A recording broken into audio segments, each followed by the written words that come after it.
Many of you may have seen this letter that was sent by an archbishop to President Trump. This is Archbishop Carlo Maria Vigano, and he wrote a letter to President Trump, made it public, and it's a really great thing. I'm not going to read the whole letter, but you can read it on our website, americacanwetalk.org. On the home page, under shows, drop down list of links, you can read this letter. I urge you to do that. The beauty of it is, this is a gentleman, an archbishop, who previously served as the Apostolic Nuncio to the United States of America. He is currently, and again, Carlo Maria Vigano, currently titular Archbishop of Ulpania.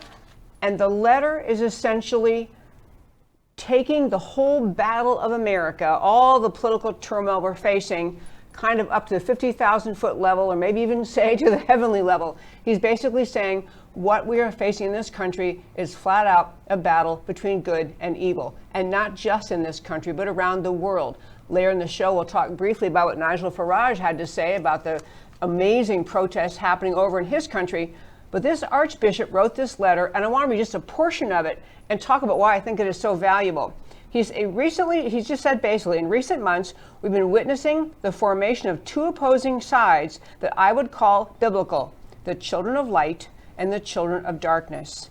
The children of light constitute the most conspicuous part of humanity, while the children of darkness represent an absolute minority.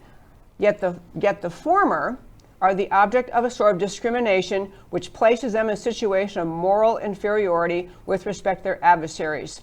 He says, to summarize his point about how these things work out in America, in an apparently inexplicable way, the good are held hostage by the wicked and by those who help them, either out of self-interest and fearfulness. He talks about the biblical nature, the idea of clear separation between the offspring of the woman, the offspring of the serpent.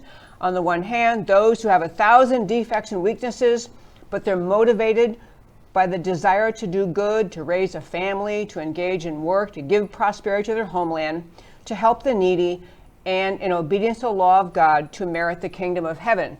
On the other hand, says he, there are those who serve themselves, who do not hold any moral principles, who want to demolish the family and the nation, exploit workers to make themselves unduly wealthy, foment internal divisions and wars, and accumulate power and money. For them, the fallacious illusion of temporal well-being will one day, if they do not repent, yield to the terrible fate that awaits them far from God in eternal damnation.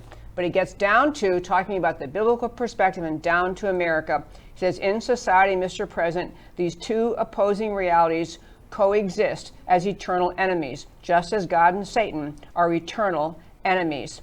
And so he goes on to explain, it runs through some of the things happening in America and applies this idea, get up to the big picture. We're talking about good versus evil in this country. He gives as examples, the way America responded to the virus. But the other one I want to read, because I want to make a couple comments and keep this within the more or less first 5. For this reason, he says, I believe the attack to which you, President Trump, were subjected after your visit to the National Shrine of St. John Paul II is part of the orchestrated media narrative which seeks not to fight racism and bring social order, but to aggravate I'm going to start that again. The attack to which President Trump was subjected is part of the orchestrated media narrative which seeks not to fight racism and to bring social order, but to aggravate dispositions, not to bring justice, but to legitimize violence and crime, not to serve truth, but to favor one political faction. And I'm telling you all this because I really want you to understand that this was a very profound letter sent to President Trump by an observer not even living in America. And he closes it out by saying the American people are mature. We've now understood how much the mainstream media does not want to spread the truth, but seeks to silence and distort it, spreading the lie that is useful for their purpose, for the purposes of their master. So this gentleman is speaking up, talking about the big battle in America being far more than just one political party versus another, or the battles coming out of a narrow set of issues, but the larger battle between the children of light and the children of darkness. And I want to say about that, I would love to see in America more leaders, more people at the national level, more leaders speaking out about the many divisions we have in this country, not just the riots that arose out of the Minneapolis, that actually are not in any way tied to the Minneapolis incident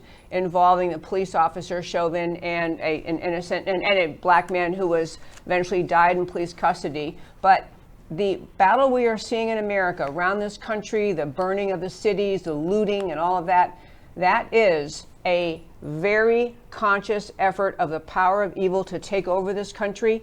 It is funded by sources that are not simply sympathetic individual Americans concerned about the justice system and wanting to make changes in the justice system.